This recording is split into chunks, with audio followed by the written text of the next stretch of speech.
Magandang araw po sa inyong lahat. Ako po si Banat Bay at eto na nga mga banateros, pag-usapan na natin ang mga maiinit na issue sa lipunan. Alam nyo po mga kababayan, matindi po ngayong araw na ito dahil merong pabulaga ni si Marcos. Naku po, nabulaga ang lahat. Parang parang ganun eh. Parang hindi natin alam kung ano na yung mangyayari. May pabulaga siyang gayaan kanina ay kahapon. At isa pa, meron pa po ring isang bumulaga sa atin naman. Ito, matindi ito. Si Marcoleta, pinahiya si Ombudsman. Yun! Yan ang gusto ko.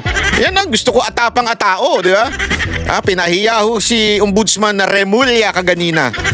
Parang tutang hindi maipinta yung itsura ni Remulla kaganina. Mamaya papanoorin natin yan. Pero bago yan, eto munang issue ho patungkol dito sa inilabas ni Marcos. Pa-video-video na siya ngayon, Kasi dati, di ba, alam naman natin, yung mga tagapagsalita lang niya, yung nagsasabi ng mga impormasyon, kaya lang, yung kanyang tagapagsalita, laging sablay, laging fake news, di ba? So, pinuna pa ni kanyang kapatid na si Senator Amy na tila parang wala siyang ginagawa o parang, di ba yung sinasabi niya bilang gobernador noon, parang wala siyang ginagawa. Tapos sinasabi na hindi na siya makilala kasi kung ano-ano na at pautal-utal na daw magsalita. So ngayon, naglalabas na siya ng mga video niya na para bagang sinasabi niya, no, I'm okay, I'm chill. Ay, hindi, iba pala yun. I'm chill. Iba yun. Di ba? Parang ganun na nilalabas ni Marcos ngayon. Parang sinasabi niya, I'm healthy and I'm okay.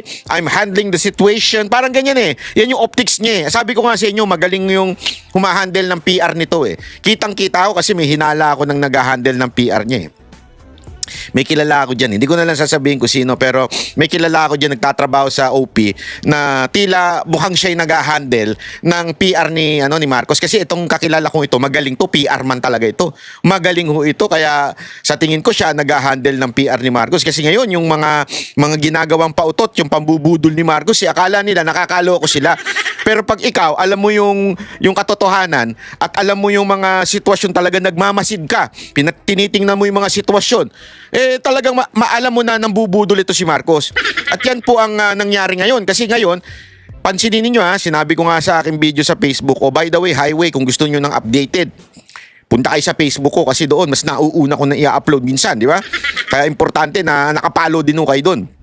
Banat Bay. Tapos alam mo, sinabi ko nga doon sa aking video kaganina, sabi ko tila parang binubudol tayo nito ni Marcos kasi meron siyang video na unang lumabas na sinasabi niya na meron siyang warrant na ni Zaldico at ng ilang mga opisyal ng gobyerno. Di ba? Meron siyang pagganon eh. Tapos may pangalawang video siya lumabas yung the same day na sinasabi niyang kasama na si Romualdez. Hindi ko alam kung which ang nauna. Parang ang nauna yung wala pa si Romualdez. Tapos sumunod na lang yung pangalawa. Para ewan ko kung meron bang bumulong sa kanya, isama mo na si Romualdez kahit moro-moro lang, kahit pambubudo lang. Kasi yung kay Zaldico, may warrant na daw. Meron ng ilalabas na warrant. Ibig sabihin ng may ilalabas ng warrant, naibigay na yon sa ombudsman at nasabi na ng ombudsman na merong probable cause para bigyan siya ng warrant. Okay? Yun yung siste. Pero yung kay Remulla, kay Romualdez, pinakakasuhan pa lang. Yun ang sinasabi ng mga gabinete ni Marcos at ng ICI na pinapakasuhan pa lang si Romualdez. Pero syempre, ang headline nun, Zaldico at Romualdez pinakakasuhan na. Ganun na nakikita mo sa mga media alam mo naman na media. Bayaran din yan di ba? Alam naman natin kung sino may hawak niyan. Di ba? So ngayon, ang dating, merong ginawa si Marcos at pinakakasuhan niya na si Romualdez. But in reality, hindi naman. Kaya binubudol na naman tayo, ginagago na naman tayo Pero akala niya nakakagago siya. Ang nagagago lang naman yung mga tanga niyang bayarang followers. At syempre, yung mga kakampuit at saka yung mga NPA teroristang makakaliwa. Kaya akala nila, naloloko nila taong bayan, pero hindi. Yan ang ating i-expose sa araw na ito, Ito, simulan natin dito. Bago tayo pumunta dun sa matinding pagpapahiya ni Marcoleta dito kay Remulla. Kasi sa lahat ng ito, bida si Remulla. Bida si Remulla dito. Panoorin natin itong balita about Zaldico at saka kay pakinggan ninyo mismo yung wordings ha. Huwag nyo lang i-take as is. Talagang himayin natin. Pero bago po mangyari ang mga ganyang klaseng usapan, ulitin lang po natin ha mga kababayan, baka naman pwede mag-subscribe na po kayo kasi sa mga nanonood, 52% hindi nakasubscribe. Pero alam nyo ha, nakita ko yung statistics ha, medyo umaangat na po ito. Marami na po ang nanonood na nakasubscribe. Pero kung maaari pa, yung iba pa, yung remaining na nanonood, baka naman pwede hong tayo mag-subscribe. Okay. O, ito na nga, pag-usapan na po natin yung... May mga bago na namang kaso na inirekomendang isampa kay... Ano sabi? Inirekomenda. Isampa. Puro future eh. Di ba? Irekomenda. Sabi, i-recommend pa lang na isampa yung kaso. So, ang layo pa. Pinalalabas kasi ni Marcos at sigurado ako na Malacanang, lalong-lalo na itong propagandista niya si Auntie Claire, pinalalabas nila na merong ginagawa si Marcos. But in reality, sobrang bagal. Zaldico, pati si dating House Speaker Martin Romualdez, pinakakasuhan na rin sa Ombudsman. Nasa frontline ng balitang yan, si JC Cosico. Ito ay tungkol sa mga impormasyon ng dating Speaker Martin Romualdez at saka ni Saldico. Pag nakita lahat ng ebidensya, baka mag-file ng kaso ng plunder o Baka mag-file ng kaso ng plunder. anti-graft o indirect bribery. Mismong si Pangulong Bongbong Marcos na ang nagsabi ng nagbabadyang kaso laban sa kanya. Nagbabadya. Puro future eh. Wala tayong maasahan dyan. Puro ano kayo eh. Puro kayo salta. Hindi ako yun yung, di ba, yung sinabi nyo nga ang gusto natin ay magkaroon ng 20 pesos na bigas. Ganyan sila eh. Mahilig sila magganyan eh. Yung gusto, inspirasyon natin, goal natin, para bagang wow. Yung mga tao, syempre, hindi maunawaan masyado. Parang ang dating sa kanila, wow, tinan mo na, magkakaroon ng 20 pesos na bigas. Boto na natin yan. Boto na yan. Nabudol eh. Eto na naman siya. Ang gusto natin ay magrekomenda na ikasuhan. Puro future eh. Kaya huwag kayo maniniwala mga kababayan hanggang hindi nakukulong si Remulla. Ay, si Remulla pala. Sorry. Si Romualdez. Ano ba isama mo na si Remulla? Hindi, hanggang hindi ho nakukulong at hindi humihimas rehas itong si Romualdez, huwag tayo maniniwala. Kasi yun nga lang sa pagkaso pala, ang tagal-tagal na, dami ng sat-sat eh. Ha? Ladies and gentlemen, ginagawa yan. Pag gustong ma-dismiss yung kaso, agad. Kunwari lang magsasampa ng kaso, pero in reality, mahina yung mga isasampa, sablay yung mga isasampang ebidensya. Kaya wag tayong wag tayong magpapaniwala hanggang hindi natin nakikita si Romualdez na umihimas rehas. Yan ang lagi niyong tatandaan. At, syempre, dapat kasama yung presidente nato. Again, hindi natin sinasabi na sila ay magnanakaw. Hindi yan ang sinasabi natin. Pero maraming netizen ang naniniwala na kasangkot sila dyan sa sindikato ng Flood Control Ghost Project. Alam ng mga netizen, talagang sila ay involved. Pero tayo, ito lang sinasabi natin. Whether sila ay involved o hindi, nasa kamay nila yun. Tandaan ninyo, ang budget nagsimula kay Marcos, nagtapos kay Marcos. Di ba? Ibig sabihin, wala siyang ginawa. Pangalawa, kahit si Martin Romualdez ay meron pananagutan din. Hindi, aside from, ang hinala ng mga tao ay siya talagang sangkot dyan at nakakatanggap. Gayunpaman, more than that, yung pinabayaan niya, yung kanyang inilagay na si Saldico. So wala silang lusot dyan kahit sang anggulo, kahit anong depensa ni Lacson. Gago! Kahit masabihin ni Lacson na siya lang ay ginamit lang yung kanyang pangalan, hindi pa rin makakalusot yun. Kasi ang tanga mo naman, nagpagamit ka. Di ba? Gago! Ganon ka ba katanga para malusutan ng mga tauhan mo? Para gamitin ang iyong pangalan? Di ba? Ano yun eh? That's a fact na hindi mo pwedeng burahin. Lacson, kahit anong palusot mo, kahit anong pag-aabogado mo diyan kay Marcos, sablay pa rin yun. So para mo na sinabing walang kwenta yung presidente, di pagkaganyan, impeach na yan. Tanggalin na sa posisyon yan. Impeach na yan. Mantakin mo nakakalusot bilyon-bilyon? Hindi ho ito milyon ha. Alam nyo ba ibig sabihin ng bilyon? Ibig sabihin yan thousands of millions. So, halimbawa, 1 milyon, aabot ng 1,000 milyon para sabihin mo bilyon. Ang tindi ho niyan, mga kababayan. ng pinsan na si Congressman Martin Romualdez. Dami rin dyan si dating Congressman Zaldico. Kaugnay pa rin yan ng mga maanumalyang flood control projects. Malakas naman ang loob natin na yung ombudsman, ang ginagawa lamang ay sumusunod sa ebidensya. At kung saan tayo dinadala ng ebidensya, doon pupunta ang ating investigasyon. Isang oras lang matapos ang pahayag na yan ng Pangulo, ito na ang DPWH at Independent Commission for Infrastructure. Kahong-kahong dokumento ang dinala nila sa Office of the Ombudsman. Inirekomenda nilang kasuhan ng plunder o pandarambong, graft o katiwalian at direct bribery o panunuhol si Romualdez at Ito ha, pakinggan natin yung mga salita nila dito ha. Tingnan ninyo ha. Pakinggan nyo ninyo para malaman ninyo kung gaano katindi ang katarantaduhan na nangyari sa bayan natin. kasama sa isinumite sa Ombudsman ang nasa 100 bilyong pisong halaga ng kontrata mula 2016 hanggang 2025 na nakuha ng mga kumpanyang Sunwest at Hightone Construction, ang dalawang kumpanyang iniuugnay kay Zaldico. Speaker Martin Romualdez, siya ang naging speaker from 2022 to 2025. Si former Congressman Zaldico ang napili na Committee on Appropriations Chairman. At ang sinasabi nung referent na to ay dun sa relationship na yon nangyari itong mga iba't ibang kontratang ito. Facts lang lahat ito. Ayon pa sa DPWH, isa sa mga basihan ng kaso laban kina Ko at Romualdez ay ang sinumpaang pahayag sa Senado ng dating security aide ni Zaldico na si Orly Guteza. Siya ang naghatid umano ng mali-maletang kickback sa dalawa. Pero teka lang, kahit sinumpaan sa Senado ang salaysay ni Guteza, hindi pa raw yan sapat. Hindi, kasi hindi namin pwedeng gamitin yun kung hindi niya haharapan na sasabihin na itong affidavit na to, akin talaga to, at ako mismo nag-prepare niyan, personal knowledge ko lang yari dyan. Ganun yan eh. Hindi nga, that's still not an authorized statement, has no value unless sumarap yung tao para manumpa ulit. Sa gitna ng lahat ng ito, nauna nang itinanggi ni Romualdez ang mga akusasyon. Sabi ni Remulla, tumawag pa si Romualdez sa kanya Yun! para igiit na wala siyang kinalaman sa korupsyon. Pero sabi ng ICI, Ito. Hindi pwedeng maghugas kamay Yan. ang mga public officials. Tingnan niyo, Bakit? tingnan niyo. Walang pumilit sa kanila. Kaya tanggapin nila yung obligasyon.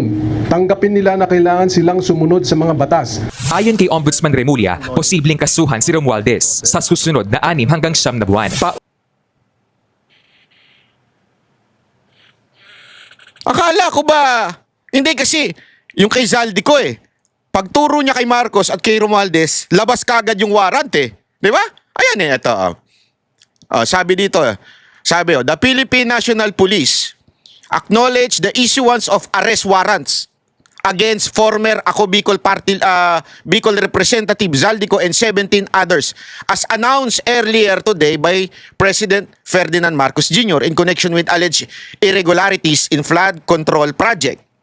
The PNP is coordinating closely with the Sandigan Bayan, the other concerned agencies to ensure the lawful and orderly implementation of this warrant. We assure that public that due process will... bakit kayo inassure nyo ngayon? Dati wala. So, eto, naglabas ng statement ang PNP. So, ibig sabihin, confirm na may warrant na si Zaldico at yung 17 others. Doon sa 17 others, wala doon si Romualdez. Gets nyo ba? So, tinatarantado tayo. Wala dyan si Romualdez. Kaya nga sabi dito, 6 o 9 na buwan pa bago makasuhan talaga. Anak ng tutsa yan. Ang daming magic na magaganap na dyan sa 6 o 9 na buwan pa. Gago! Baka nga, wag. Ulit-ulit naman ang panawagan kay Zaldico na harapin dito sa Pilipinas ang akusasyon laban sa kanya. Umuwi na siya. Nakadalawang imbitasyon Umuwi na sa siya. kanya. Pag-aaralan na ng Office of the Ombudsman Galit na si Sek Vince, Galit na. Sek Vince, wag mo nang pauwiin. Pag pinauwi mo pa yan, nako, yari na. Baka magkabaliktaran na naman. ang rekomendasyon ng ICI at DPWH. Pero ngayon pa lang, aminado si Remulla na mahihirapan sila sa kasong plunder. We are rethinking our options always when we file plunder charges because no one ever gets convicted of plunder. And some of these theories are just insane. Pinangungunahan na kagad, Pinangungunahan na kagad Minamind condition na kaagad sinasabi mahirap ang plunder, wala pang nakukunbig dyan. Wala. Pinangungunahan na kaagad. Ha? Ano ito, Remulla? Para baga sinasabi mong, baka kasuhan natin yan, pero baka wala din yan. Alam nyo kaya nga mga kababayan, sa totoo lang po, etong bayan natin talagang matindi. Hindi pwede dito yung ganyan-ganyan lang. Kailangan talaga magkaroon ng matinding pagbabago itong bayan natin. Pati yung ating konstitusyon dapat baguhin talaga. Sabi ko sa inyo Ako, suggestion ko, iba kasi, ang hindi ko maintindihan, we can learn from other countries. Bakit sa kanila, ang korupsyon, kinakatakutan ng mga public official? Sa atin, sinasabi pa ng mga katulad nito, ni Remulla, na yung plunder, ako, mahirap yan. Mahirap yan, wala pang naanuhan dyan. Which is true. Pero binamay condition niya na. Okay? Pero kasi narinig ko yung isang dating justice sa isang forum speech. Sinabi niya na mahirap talagang makasuhan ng plunder. So therefore, if that is the case, talaga magnanakaw ho ang ating mga government official. Kung mahirap naman pala yan. Kaya nga sana magkaroon na lang ng bitay. Ako talaga, 1 million bitay na kagad. O sana nga 100,000 bitay na kagad. Si Pastor Kibuloy kahit piso bitay. Yun ang gusto niya mangyari. Pag si Pastor naging gusto niya pisong nakawin mo 100 pesos, 10 pesos bitay na kagad. Kasi dapat walang nakawan. Yun ang point kaya lang ngayon tinan mo. Ito na kagad ang litanya nito.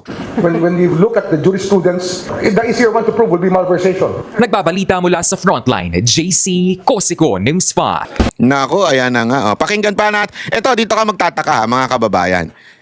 Bakit kailangan tumawag ni Romualdez kay Remulla?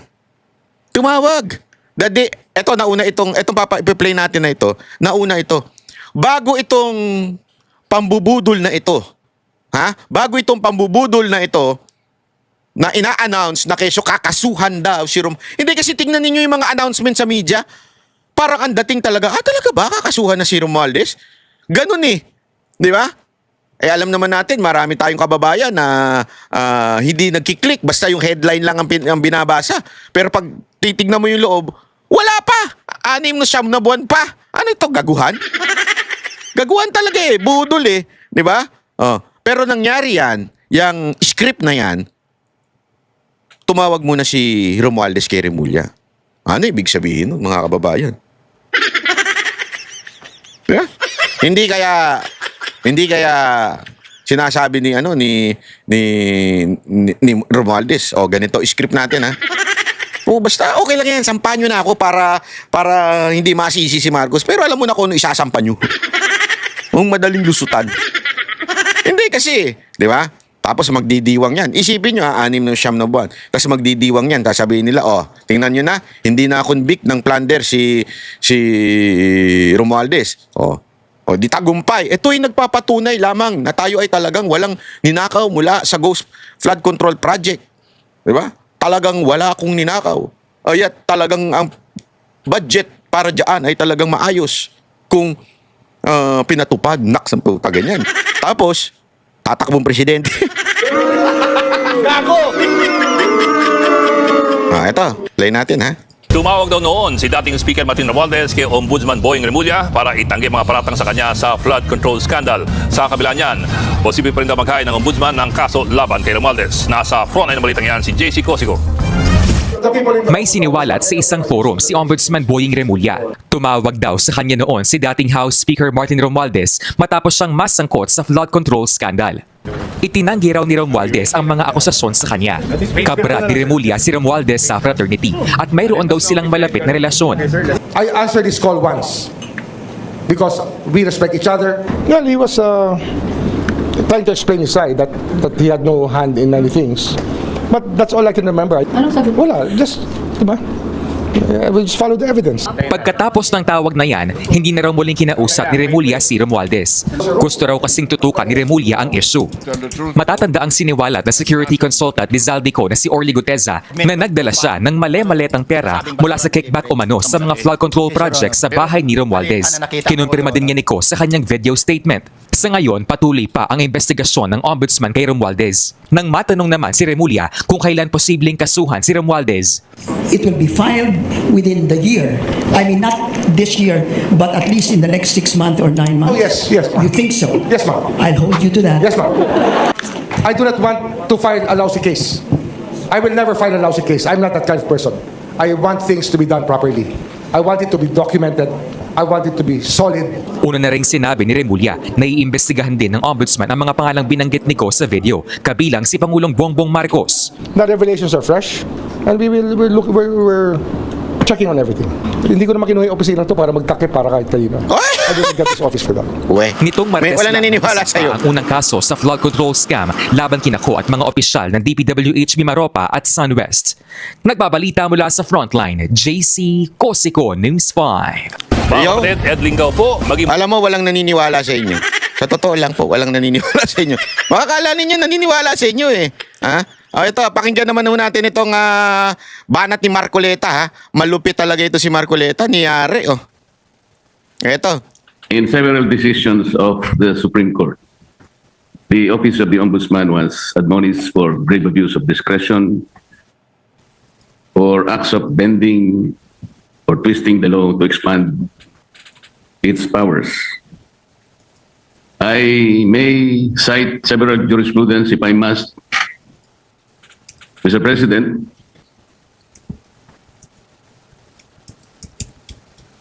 if I will be required.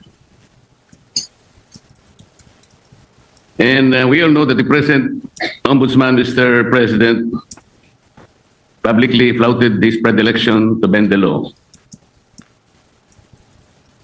Does he believe that these decisions of the Supreme Court are wrong and he is not bound by these decisions? Mr. President, the new ombudsman intimated to me that his direction is to abide by the Supreme Court decision, and the rule of law is supreme.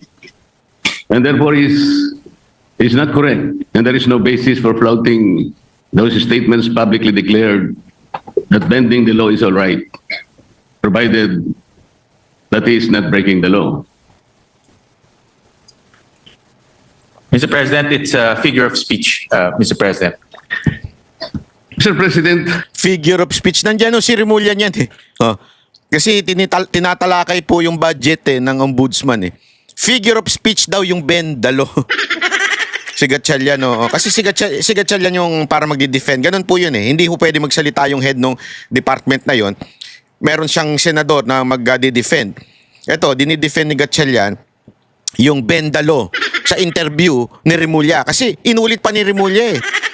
Naalala ninyo, umuo siya kay Tulfo, tapos inulit pa ni Remulla sa isang interview na you can bend the law but not break the law. O ito ngayon, sinasabi niya, ano ito, figure of speech lang ito. Gaguhan eh, no? Paano pag nagdesisyon si Remulla, Ombudsman Remulla, kailan yung totoo, kailan yung figure of speech?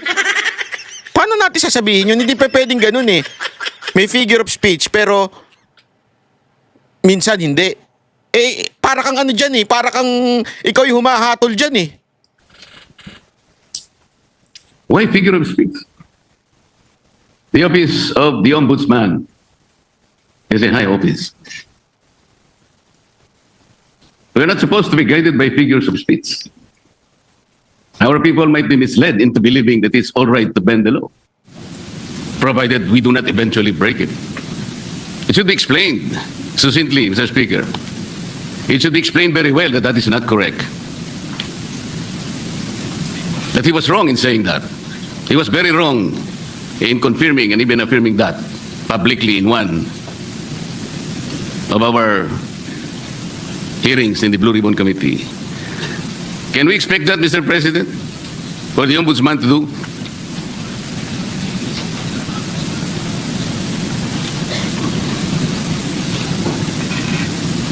One minute suspension, Mr. President. Yan na. So suspended. Napahiya dyan. Tinaw yung parang ano ha? Parang tutang hindi matimpla. Parang ano, alam mo yung tuta, hindi yung tutang figure of speech ha. Yung tutang, yung papi na ang tapang-tapang mo pero dyan para bagang di mo mapinta itsura ni Remulla eh. Current ombudsman right now, he intimated to me that he is very strict in not bending the law.